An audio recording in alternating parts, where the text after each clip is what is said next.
말씀을 같이 한번 읽겠습니다. 오늘 설교의 제목은 역사의 현장인데 우리 사도행전 10장 24절부터 33절까지 말씀을 우리 교독하도록 하겠습니다. 이튿날 가이사랴에 들어가니 고넬료가 그의 친척과 가까운 친구들을 모아 기다리더니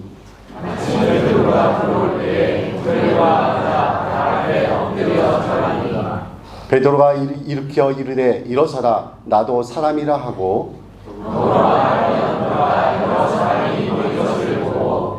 이르되 유대인으로서 이방인과 교제하며 가까이 하는 것이 위법인 줄을 너희도 알거니와 하나님께서 내게 지시하사 아무도 속되다 하거나 깨끗하지 않다 하지 말라 하시기로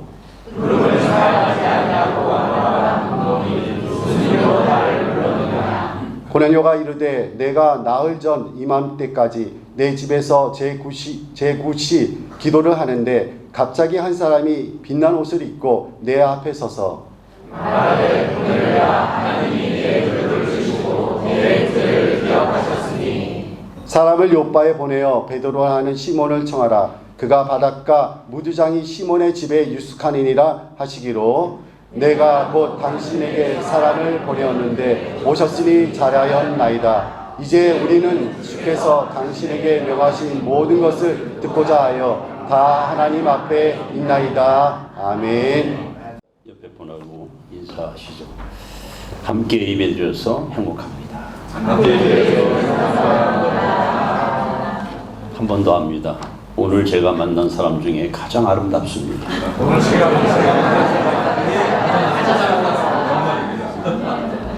여러분 나만 나였을 아십니까? 나만 나요. 네. 자, 사도행전 사무엘상 19장에 나오죠. 나만 나였은 이스라엘의 수도도 아닙니다. 행정특구도 아니고 또 무슨 경제특구도 아니고 아니면 군사요충도 아닙니다. 그냥 시골에 있는 작은 마을입니다. 그런데 이스라엘 역사의 흐름이 나만을 중심으로 흘러갑니다. 그것은 바로 사무엘이 모나센과 함께 영성운동을 일으킨 곳이 바로 나마나였습니다. 다윗은 골리앗을 무너뜨린 이후 일약 스타가 되어서 졸지에 사울왕의 미움을 받고 시기의 대상이 되어 매일같이 쫓겨다니면서 생사의 갈림길에서 수많은 고통을 겪게 됩니다.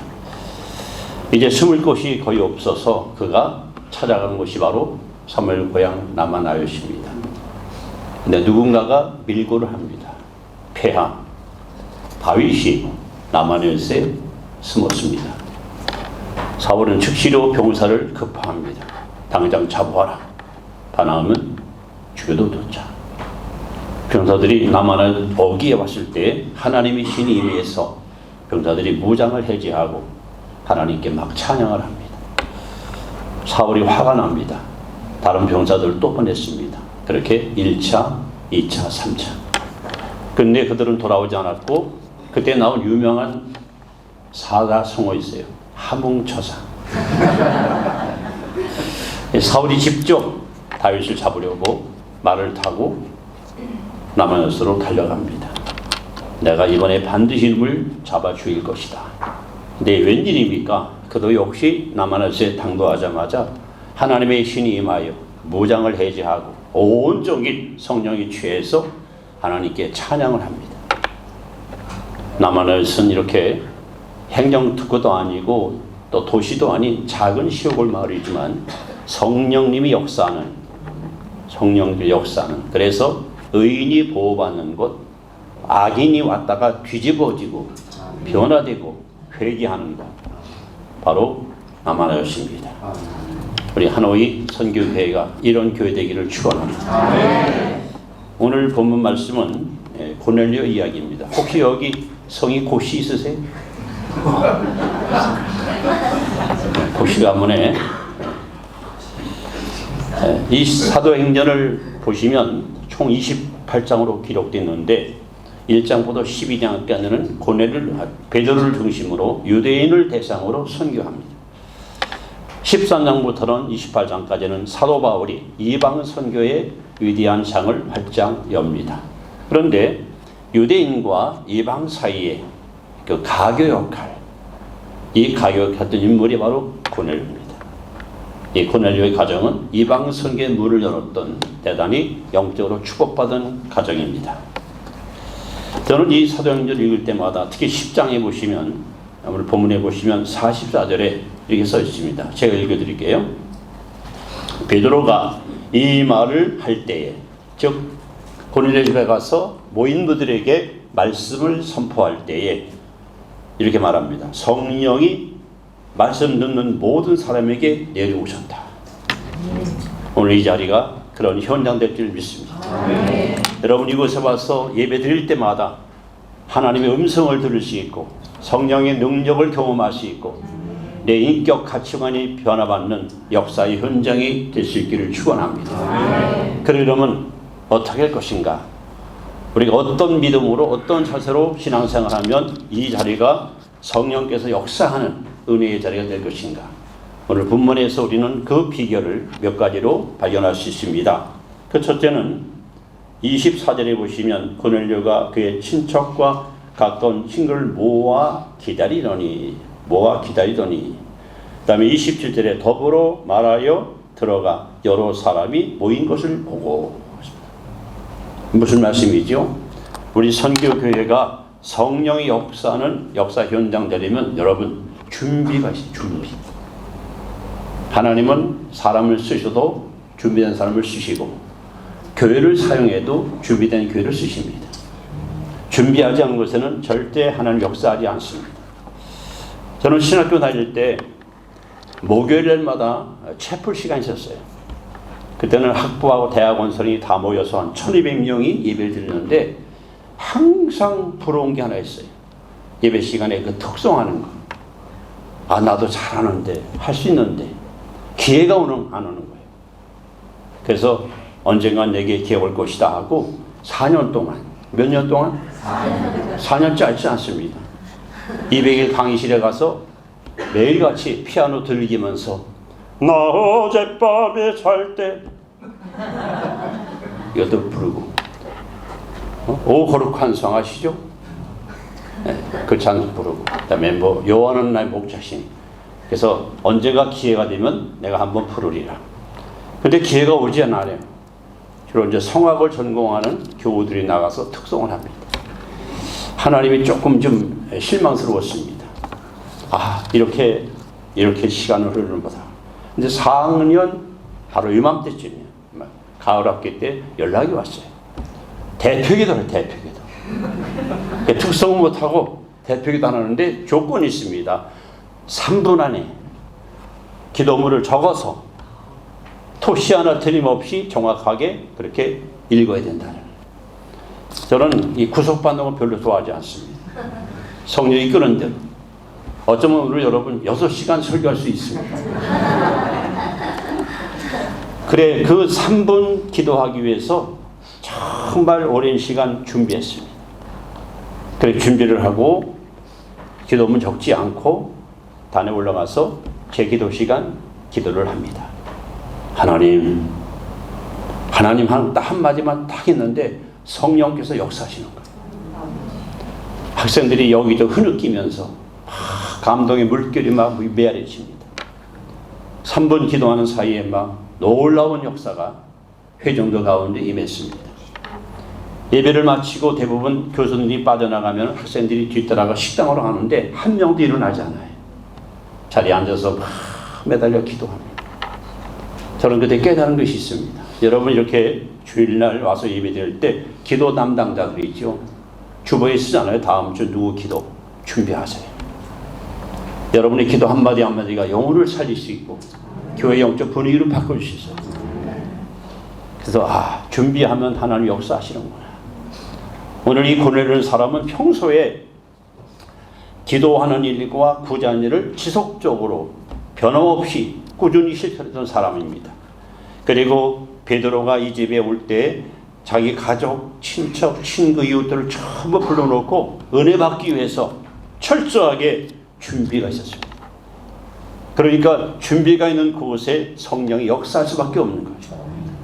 우리 선교교회가 이 하노이 시가를 영적으로 완전히 변화시킬 수 있는 그런 능력인 교회 되기 위해서는요. 여러분들께서 항상 기도로 준비하고 마음으로 준비하고 여러분 이 자리에 와서 예배드리면 폭발적인 성령의 역사가 이 교회를 통해서 사방으로 흘러넘칠 줄 믿습니다.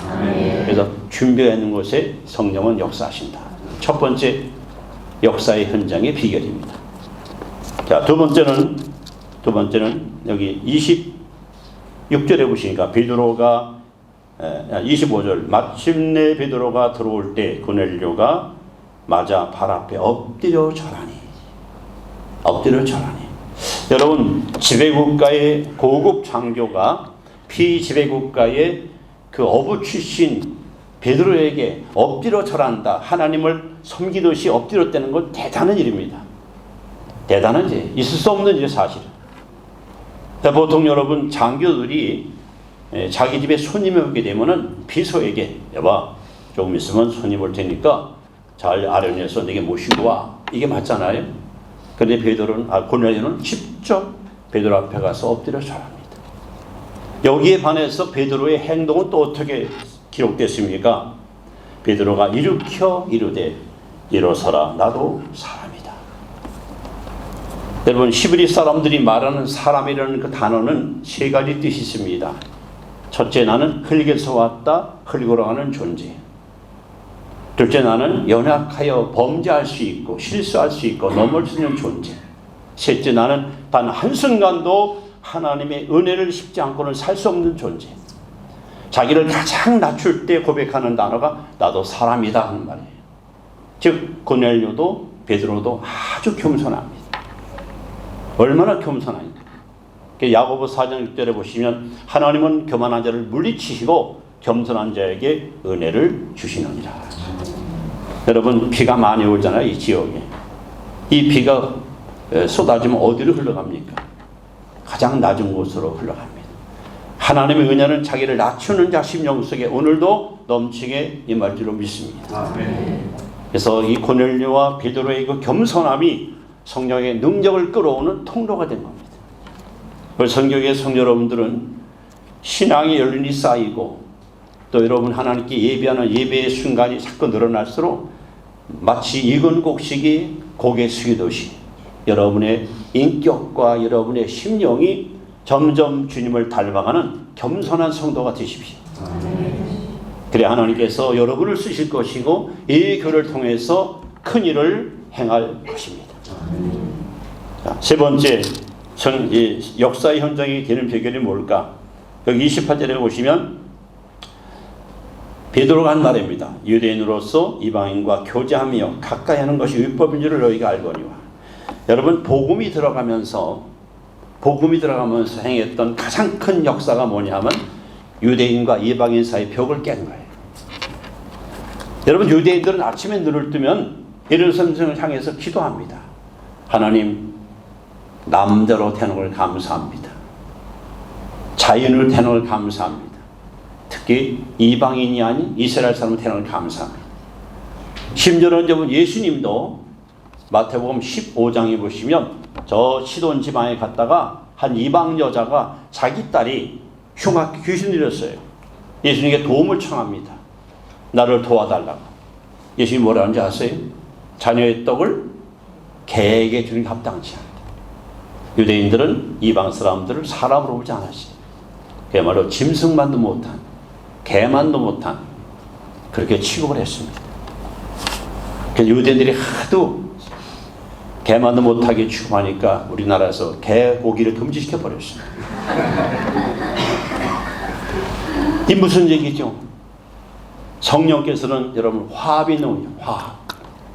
여러분 교회가 교회 되려면 목회자와 신자가 화합해야 돼요. 성가대장과 또한 대원들이 화합해야 돼요. 아내와 남편, 부모와 자녀 우리가 화합할 때 시편 133편에 보시면 보라 형제가 동거하여 연합함이 어찌 그리 선하고 아름다운고. 하나님 보시기에 가장 아름다운 것이 뭐냐? 서로 연합하는 거예요. 아마 지금까지 교회 역사 속에 유대인인 베드로가 이방 사람을 만난 사건 최초의 사건이에요. 그러니까 베드로가 말하잖아요. 내가 유대인인데 이방 사람 만나는 것은 위법이라는 거예요. 법이 아니라는 거죠. 그만큼 아주 굉장히 철옹벽같이 유대인과 이방인 사이에는 높은 담이 있었습니다. 그런데 이 담을 헌 것이 바로 베드로와 바로 고넬료입니다. 여러분, 선교교회가 앞으로 하나님의 큰 일을 도모하려면 담이 없어야 돼요. 안타깝게 오늘날 많은 교우들이 담을 자꾸 쌓고 살아요. 여러분들은 다리가 되세요. 다리. 제가 그 청소년 시절 때 좋아하던 팝송이 있습니다. 험한 세상의 다리가 되어. 여러분, 뭐가 되죠? 다리가 돼요. 다리 역할이 돼요. 여기 화평의 다리. 담을 싸면은 자꾸 여러분 자꾸 관계가 악화되고 대화에 단절되고, 그래서 하나님의 성령이 탄식하십니다. 우리 교회가 앞으로 하나님의 큰일을 도모하려면 목회자와 성도 사이에 담이 없어야 돼요. 부부 사이, 자녀 사이, 하여간 교우들 사이에 담이 없고 서로 여러분 화합하고 하나 될 때 하나님께서는 이 교회와 여러분을 통해서 큰 일을 행하게 하실 것입니다. 자, 제가 좀 세 가지 말씀했습니다. 성령께서는 누구를 통해서 어떻게 역사하시는가? 준비가 있는 것, 준비. 또 겸손이 있는 것, 겸손한 것. 그다음에 화합이 있는 것. 그래서 제일 중요한 것은 33절이거든요. 여기 나오나요? 야, 내가 곧 당신에게 사람을 보내었는데 오셨으니 잘하였나이다.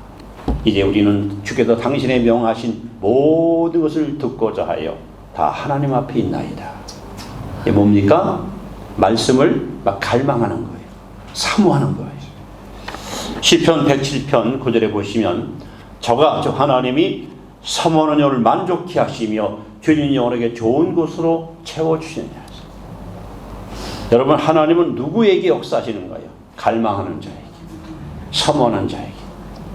오늘 고려해 보십시오. 얼마나 하나님 말씀을 듣고 싶었으면, 얼마나 하나님 말씀을 갈망했으면 이렇게 막 베드로에게 환영사를 외치잖아요. 오셨으니 잘하였나이다. 주께서 당신의 명하신 모든 것을 듣고자요 우리는 다 하나님 앞에 있나이다.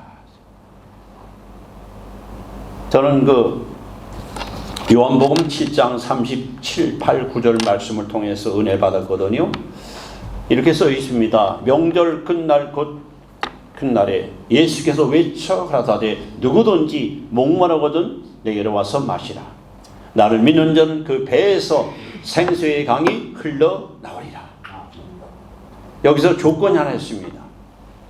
아이건 어린이건 초신자건 지전신자건 아무런 자격 필요 없어요. 단 한 가지, 목마름, 영적인 갈증, 그 말은 타는 목마름. 이 목마름을 갖고 나와야 하나님께서 여러분 생수가 넘치는 은혜를 우리에게 부어주십니다. 그때 여러분 보세요. 고넬료와 가족, 친척, 친구들이 모여서 하나님의 말씀을 너무 사모하니까, 너무 갈망하니까. 우리가 그 성경에 보시면은 그 부흥의 운동이 일어났던 여러 지역이 있습니다만은 미스바 부흥운동 여러분 기억할 거예요. 그러나 더 제가 보기에 아름다운 부흥운동은 바로 느헤미야에 나오는 학사 이스라가 일으켰던 수므라 광장 부흥운동입니다. 여기서 그 학사 이스라는 1차 귀환 때 고국에 돌아와서 14년 동안 준비를 철저히 하고 하나님의 때를 기다렸습니다. 느헤미야가 와서 50일 만에 성벽을 다 세우고 이제 광장에 수많은 군중이 모였습니다. 시간은 오전, 우리 시간으로 오전 6시입니다. 정확히 말하면 5시 60분입니다. 학사 예수라가 두루마리 성벽을 폈습니다. 근데 그 회중들의 행동이 어떻게 나올지 아세요? 피는 순간에 다 일어났어요. 그리고 한 말씀 한 말씀 이 말씀을 선포할 때마다 그들의 반응이 나옵니다. 아멘, 아멘, 아멘. 얼마나 말씀을 사모하는지, 얼마나 말씀을 집중하는지. 자그마치 6시간 동안 한 명도 미동하지 않고 말씀에 귀를 기울이고 그러면서 여기저기서 막 울면서 어마어마한 감동을 그들이 경험합니다. 오늘 이 선교교회가 여러분이 하나님 말씀을 사모하고 하나님 말씀을 갈망하고 그래서 모여서 우리가 예배드리고 말씀을 들을 때마다 여러분의 심장이 뜨겁고 여러분의 마음이 더 뜨겁게 불타서 이 하노이 지역뿐 아니라 이 베트남을 복음화시키는 위대한 역사의 현장이 바로 이 자리이기를 기대합니다. 그래서 오늘 저는 이 교회가 하나님이 세우신 이 아름다운 이 교회가 특히 여기 계신 여러 지체들이 오늘 주신 말씀대로 우리 선교교회는 정말 준비도 잘하고 신자들이 또 이렇게 겸손하고 또 성도가 화합하고 하나님 은혜를 막 갈망하고 이런 마음을 갖고 이 자리에 와서 여러분 예배 드린다면 오늘 여기 성경에 나오는 대로 말씀 듣는 모든 자들에게 성령이 충만히 임할 줄로 믿습니다. 기도합니다.